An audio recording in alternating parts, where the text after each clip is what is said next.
So now we're going to talk about demand and supply in financial markets specifically. And when we're talking about financial markets, we have to define some terms. When we're talking about savings, this is really talking about the supply of financial capital. When we're talking about borrowing, this is really talking about the demand of financial capital. Financial capital are economic resources that we measure in terms of money. When we borrow money, we have to pay something called an interest rate.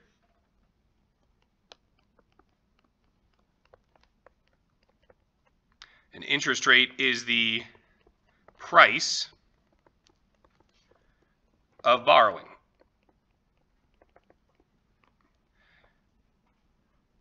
And it is some sort of rate.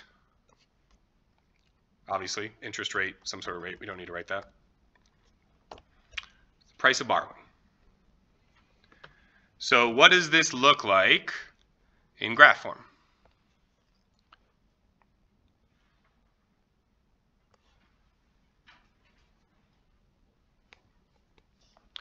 So again, we always have price on the y-axis, right? For this one, it's the price of borrowing. So we're going to have the interest rate on the y-axis. It's going to start off at 0%, never going to go further than 25%. And then on the x-axis, we're going to have the quantity of financial capital.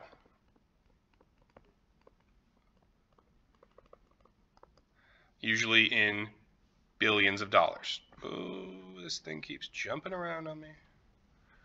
Come on now.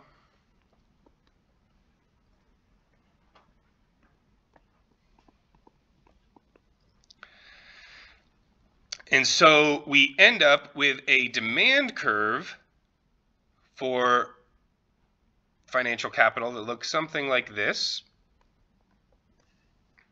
We have a supply curve for financial capital that looks something like this.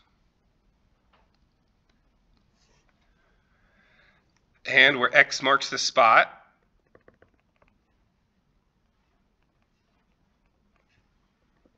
we end up with a market clearing interest rate of 15%.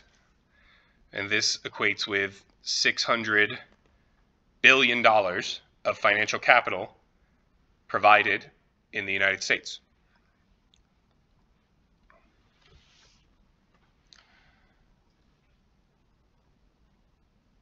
So if our interest rate was higher, if our interest rate was somewhere like 21%, right, then we would end up with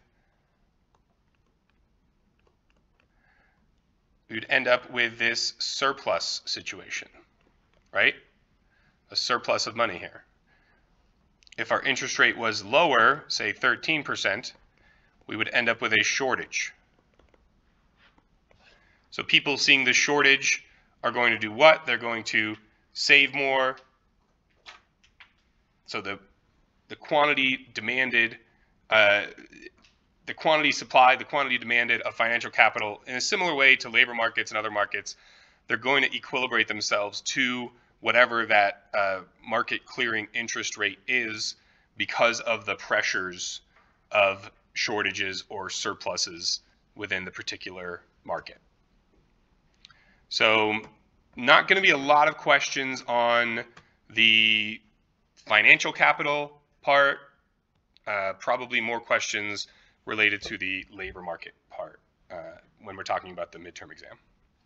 Questions on demand and supply of financial capital.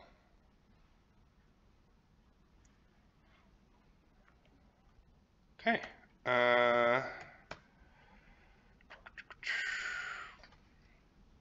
So, one last thing. We do see price ceilings in this world of financial modeling. So there are things called usury laws. And these are laws that say how much interest rate you can charge. So let's say there was a usury law that came into effect and was at 12%. You can't charge more than 12%. What is this going to do? This is going to mean that the amount of capital supplied is less than the required capital demanded. And so this particular situation, we would end up with a shortage of financial capital as a result of this binding usury law. And this thing is a price ceiling, meaning that nothing can be charged above it. So usury laws are another form of price ceilings.